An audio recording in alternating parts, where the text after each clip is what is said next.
Well, I'm very happy to introduce today's guest.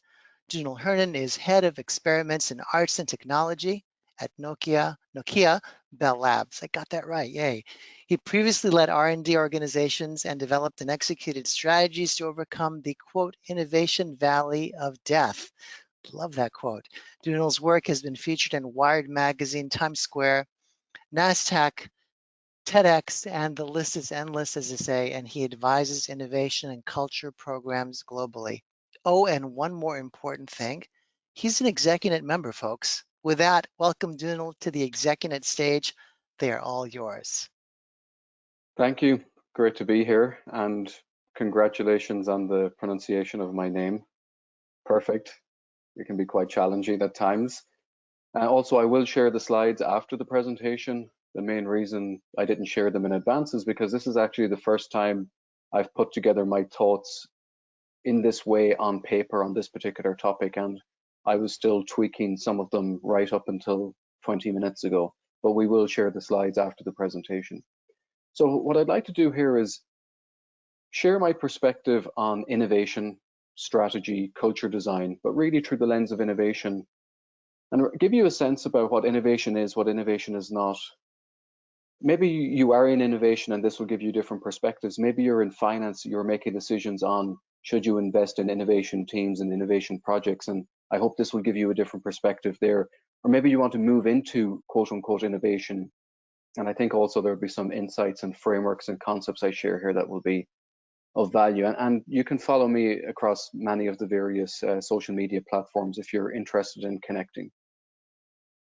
So I want to talk about, just to recap, really what innovation is and what it is not, because this is a very misunderstood, hyped up buzzword of our time. So it's very important for us to set a baseline of understanding before I go into more detailed work around creating a culture of innovation, which is critically important.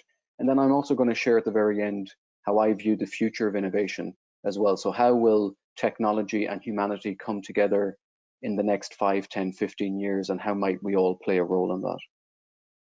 Just a little bit of background so you get a sense of where I'm from and what I've worked on. I'm from the northwest of Ireland, tiny little village. When you Google that village name, this is one of the first pictures you will see online. I come from a musical family, played a lot of music in my teens. Then I went into college and did aeronautical engineering and did a PhD in aerodynamics, worked on things like this that you can see here, which really excited me at the time. And I kind of largely lost connection with and lost a passion for my music because I became so passionate about engineering and science and aerodynamics in particular. Then I was hired into Bell Labs, which is the research division now of Nokia.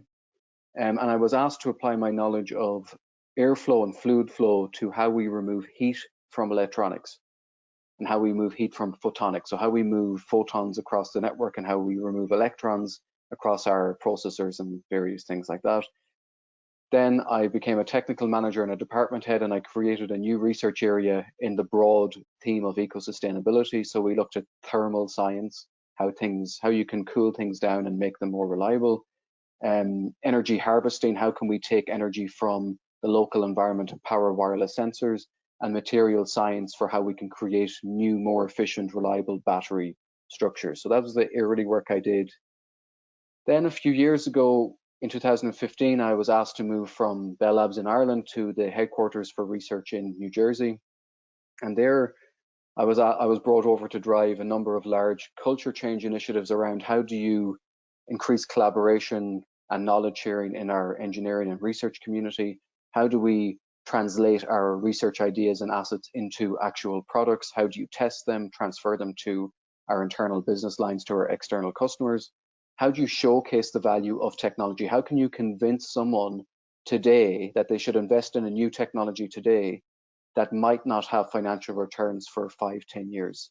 How do you de-risk and create demand and create value in this very uncertain part of the innovation process? So I did a lot of work there, and I'll talk about that in much more detail throughout the talk. At the same time, I managed a number of research departments across a number of different disciplines like audiovisual, photonics integration, eco-sustainability.